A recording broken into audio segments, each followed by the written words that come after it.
This is the Isuzu Mu-X LSE 4x2. And I think this might still be one of the best top spec 4x2 models in this segment. It's basically the same as the top spec 4x4 model without the 4x4 bits. So for this video, we'll get to spend a week with this unit. We'll take it on the highway, we'll drive it in city traffic, we'll test its ADAS, we'll test its fuel economy, so we can get a better idea of what it's like to own and drive. So is it worth your money? Let's find out.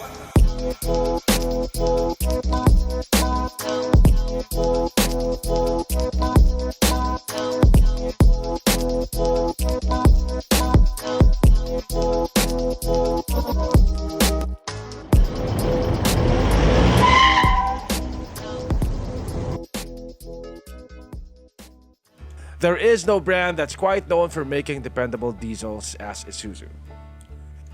It's a reputation that they nurtured over decades by producing dependable diesels in the commercial truck industry.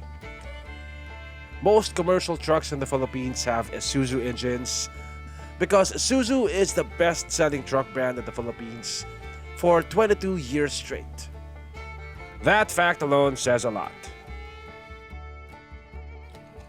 Isuzus are known for their dependability, but not quite for luxury and refinement. And that's something that Isuzu is trying to change with this generation of the MU-X. The interior is not a bad place to be in. It has tech that rivals and even surpasses some of its competitors. And the styling has moved upmarket quite a bit. Now, some brands put all the good stuff on the top spec 4x4 variant and take out a lot of stuff on the 4x2 variants. That's not the case with the LSE, because the LSE 4x2 and the LSE 4x4 are almost exactly the same, except that one is a 4x4 and the other is a 4x2. From the outside, the LSE 4x2 looks exactly the same as the LSE 4x4, except for the 4x4 badge at the back. Like the LSE 4x4, the LSE 4x2 also gets the same 20-inch wheels wrapped in 265 50 series R20 Bridgestone dual highway terrain tires. So this gets a double wishbone suspension at the front and disc brakes. At the back, it also gets disc brakes, and the suspension is a rigid axle supported by coil springs. At the front, you get these arrow headlights, as Isuzu calls them. They look especially aggressive, especially when the DRLs are turned on. By the way, these are auto high beam headlamps, so if there's a vehicle coming towards you, they will automatically switch to low beam. The grille looks like a Gillette razor with these sharp looking blades at the center. Over here you get LED fog lamps. The MU-X is 4,850 millimeters long, which would make it the third longest PPV in the segment, next to the Everest and the Terra. Now, it may not be the longest, but it makes use of its dimensions really well. This has one of the most spacious cabins in the segment, especially at the third row, which I'll show you later. Up there you get roof rails rated at 100 kilograms. Your ground clearance is 235 millimeters. Wading depth is 800 millimeters, which should be right around here. You get power folding side mirrors. You get a smart locking system. To lock the door, just press this button over here. And to unlock it, press the same button. Oops. The MU-X has a pretty clean and handsome looking rear end. It's quite simple looking. You don't get a lot of claddings or chrome accents. You get the Isuzu logo at the center, and you get the MU-X badge over there. The only difference on the outside between this and the 4x4 variant is that this doesn't come with a 4x4 logo. You get rear parking sensors. You get these LED lights with this holographic effect, which look really nice at night. The LSE 4x2 comes with a power liftgate. Unlike the Everest, you can't use your foot to open it, but you do have three ways of opening it. One is through the key fob. There's also a button over here. There's also a button on the dashboard for opening this.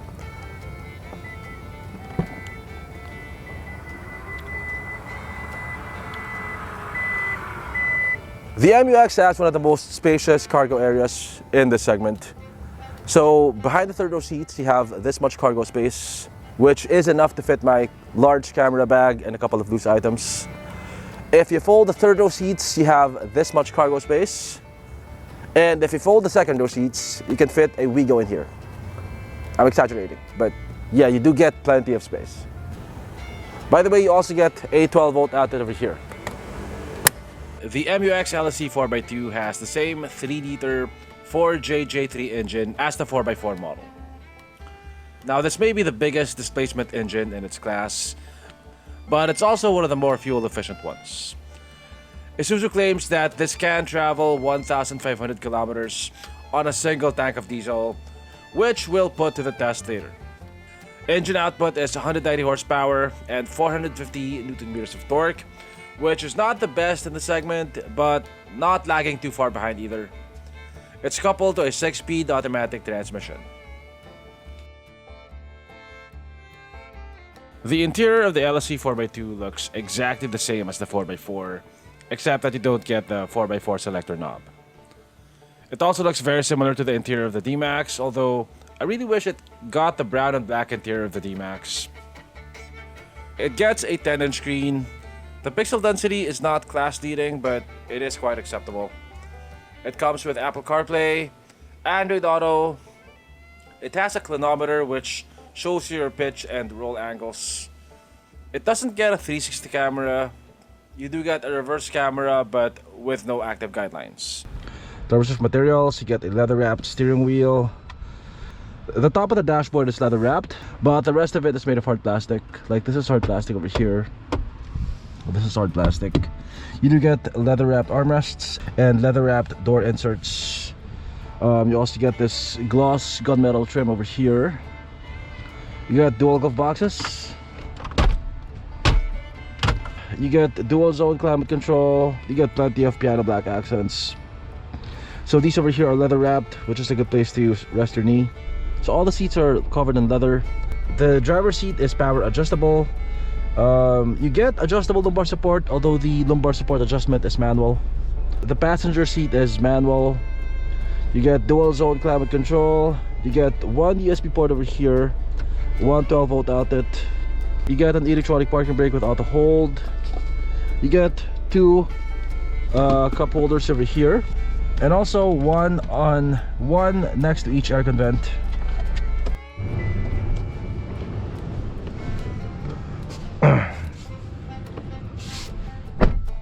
Okay, so here at the second row, legroom is quite decent. Although you can't move the second row seats forward and back, but you do get plenty of legroom here. The front seat is adjusted to my height, and I'm 5'8". I get about, I'm guessing that's 5 inches of legroom. Headroom is pretty decent. I'm guessing I have about, I'm guessing that's 4 inches. Over here you get one AC outlet. You get 2 USB ports. You get a foldable armrest with 2 cup holders. The aircon vents are on the roof over here, and your aircon controls are up here. Okay, so for easier access to the third row, just pull on this, and the seat automatically tumbles forward, and you have plenty of room here to get in. Ouch.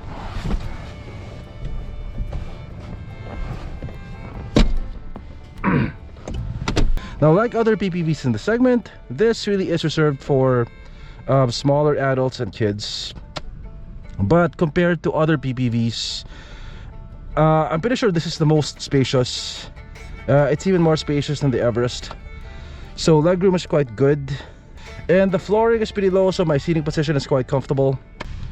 As you can see, my knees are at a comfortable angle. On the Terra, I believe I was doing this. Headroom is quite decent. I have about 2 inches of headroom.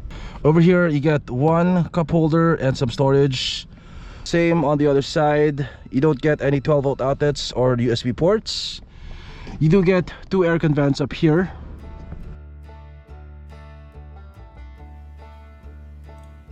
Isuzu claims that the 3-liter Mu-X and the D-Max can do over 1,500 kilometers on a single tank of diesel. And I don't doubt that claim. One, because these vehicles have massive 80-liter fuel tanks, and two, despite having the biggest displacement in the segment, these are actually very fuel-efficient machines. So I drove this from QC to Batangas and then back to QC again, a distance of almost 200 kilometers, and I only consumed 3 bars on the fuel gauge out of a total of 17 bars.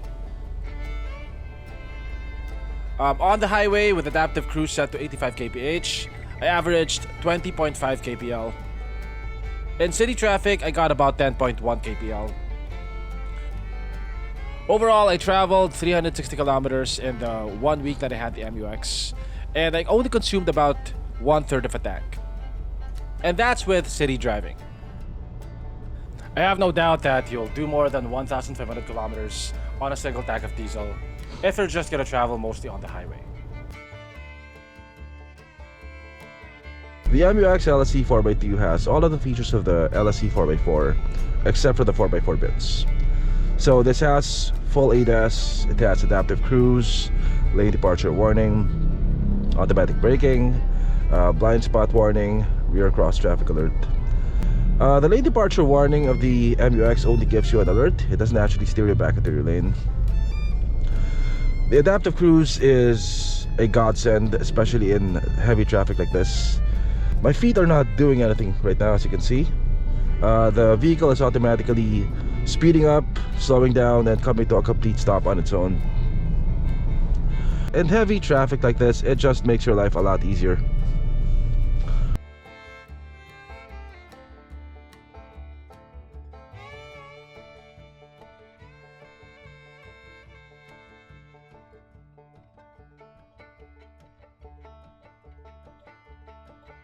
Noise insulation is not bad on the MUX.